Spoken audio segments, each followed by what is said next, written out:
So, good morning mga ka-idol na. So, ngayon, ano lang din ako sa lahat ng mga creator. Patuloy tayo lahat ng mga creator.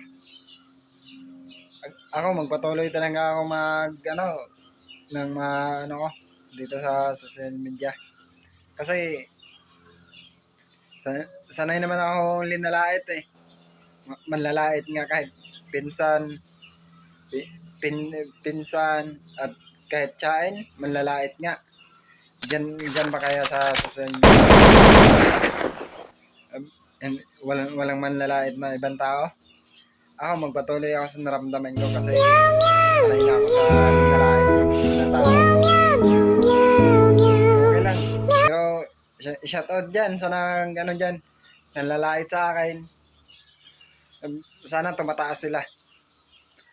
Proud sila sa sarili nila eh. Kaya ganun, nanlalait sila sa isang tao. Salamat.